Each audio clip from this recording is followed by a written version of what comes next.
முதல்வர் கொடைக்கானல் பயணம் போயிருக்காரு, கோல்ஃப்லாம் விளையாடுறாரு, எப்படி பாக்குறீங்க? அவர் நல்லா கூலாக இருந்துட்டு வரட்டும், அவ்வளோதான். அதான் தான் நம்மளுடைய இது. அது ஃபேமிலியோட தனியாக போயிருக்காரு. எது கொட்டிலாம் சொல்ல நான் விரும்பலை. பொதுவாக அதை யாருமே இது எல்லாருக்குமே.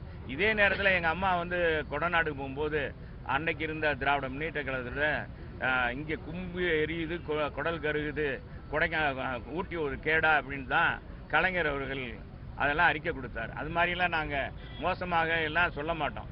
எங்களை பொறுத்தளவு குடும்பத்தோடு போகிறாங்க, அது ஃபேமிலியோடு அவர் ரன் பண்ணுறாரு. அவரும் முதலமைச்சர், அவருக்கும் குடும்பம் இருக்குது, அவர் குடும்ப தலைவன் என்ற முறையில் போகிறார்.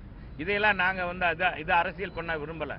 ஆனால் அதே நேரத்தில் அவங்க செஞ்சாங்களா அப்படின்றத பார்க்கணும். எங்கள் அம்மா அந்த அந்த ஊட்டி போனதை, கொடநாடு போனதை கேலி கிண்டல் செஞ்சவங்க தான் திராவிட முன்னேற்றத்துக்கு கழகத்துக்காரங்க. இதே நேரத்தில் எங்கள் அண்ணன் இருந்திருந்தார், புரட்சி தமிழர் எடப்பாடியார் முதலமைச்சராக இருந்தால் இதைத்தான் சொல்லுவாங்க. இங்கே வெப்ப சலனத்தாலும் இன்னைக்கு மக்கள் வாடிக்கொண்டிருக்கிறார்கள், இவர் மட்டும் குழு ஏசியில் தேவையா, குழு கொடைக்கானல் இயற்கை அனுபவிக்கணுமான்றலாம் சொல்லுவாங்க. நாங்கள் சொல்லலை, அப்படி அவங்க திமுக சொல்லுவாங்க என்பதை தெரிவிச்சுக்கிறேன். செய்திகளை உடனுக்குடன் தெரிந்து கொள்ள உடனே சப்ஸ்கிரைப் பண்ணுங்க.